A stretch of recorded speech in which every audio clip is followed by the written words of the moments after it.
রাজ্যে বিধানসভা ভোটের আবহ তৈরি হয়েছে। এই আবহে নানা রকমের ঘটনা বা নানা রকমের ঘটনার ঘনাঘটা তৈরি হচ্ছে। এসআইআরের প্রক্রিয়া থেকে শুরু করে বিধানসভা ভোটে প্রার্থীদের মনোনয়নের যে হলফনামা, এই সমস্ত কিছুই জড়িয়ে আছে বিধানসভা ভোটকে কেন্দ্র করে। আগামী 23 এবং 29 এপ্রিল মাসের 23 এপ্রিল এবং 29 এপ্রিল 2026 বিধানসভা ভোট দুটি পর্যায়ে নেওয়া হবে। এই নির্ঘণ্ট অনেকদিন আগেই জানিয়ে দিয়েছে নির্বাচন কমিশন, জাতীয় নির্বাচন কমিশন। এই জাতীয় নির্বাচন কমিশনের পক্ষ থেকে এইটা জানাবার পরেই যে ঘটনা দেখা গিয়েছে, সেই ঘটনাটি হলো যে বিভিন্ন তথ্য, বিভিন্ন জায়গার রিসার্চ এবং বিভিন্ন সংস্থাকে দিয়ে করা যে খবরাখবর, সেই খবরাখবরগুলির মধ্যে অন্যতম হলো যে বিজেপির যে এবার 15 জন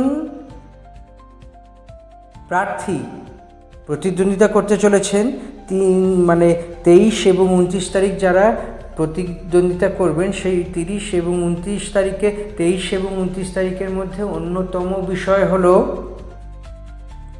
তারা লড়বেন এবং লড়ার পর যে 15 জনের হারার সম্ভাবনা অনেক বেশি, সেই সমস্ত 15 জন বিজেপি প্রার্থীর নাম এখন আস্তে আস্তে করে প্রকাশ্যে আসছে।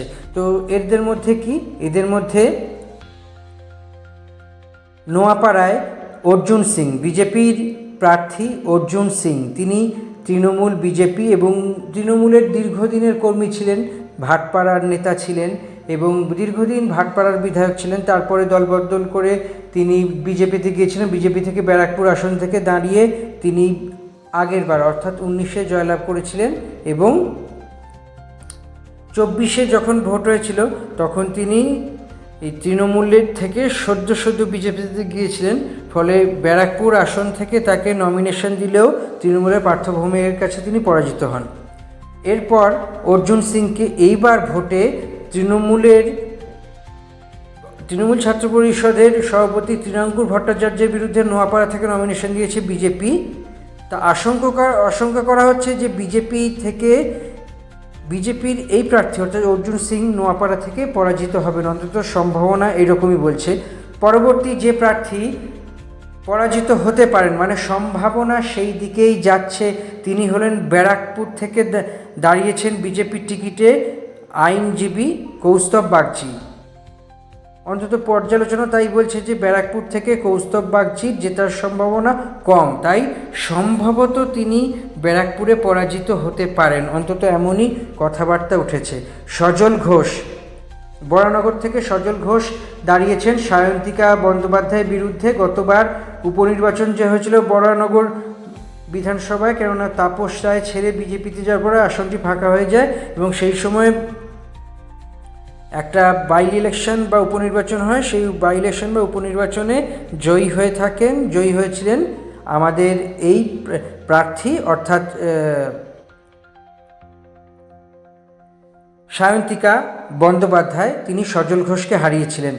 এবার আসছি রাজারহাট গোপালপুর এই বিধানসভায়। অদিতি মুন্সি মুখোমুখি হয়েছেন বিজেপির তরুণজ্যোতি তিওয়ারি, তিনি উকিলও বটে, অর্থাৎ তিনি আইনজ্ঞ বটে।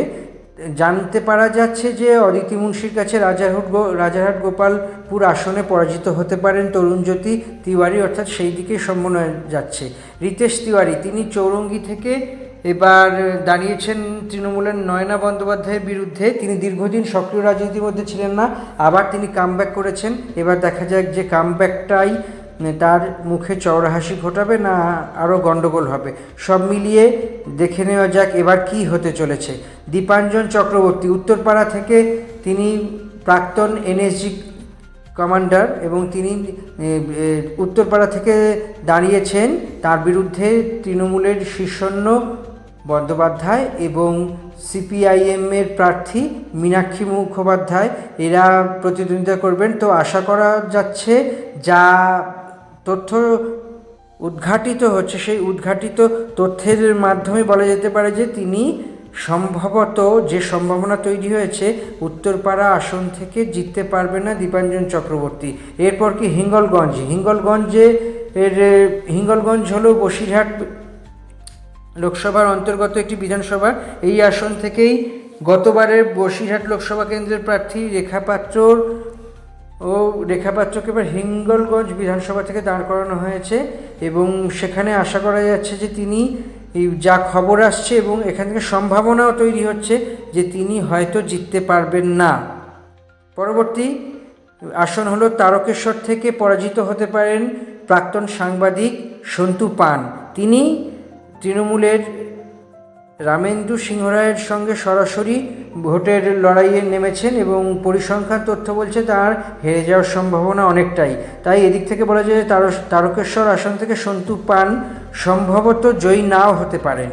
মেমারি আসন থেকে পরাজিত হতে পারেন মানব গুহ। তিনি বিজেপির প্রার্থী, মেমারি আসন থেকে দাঁড়িয়েছেন এবং অনেক রিসার্চ বলছে মেমারি আসন থেকে হয়তো তিনি জিততে পারবেন না, তার না জেতার সম্ভাবনাই ঠিক অনেকখানি আছে। রুদ্রনীল ঘোষ শিবপুর আসন থেকে পরাজিত হতে পারেন।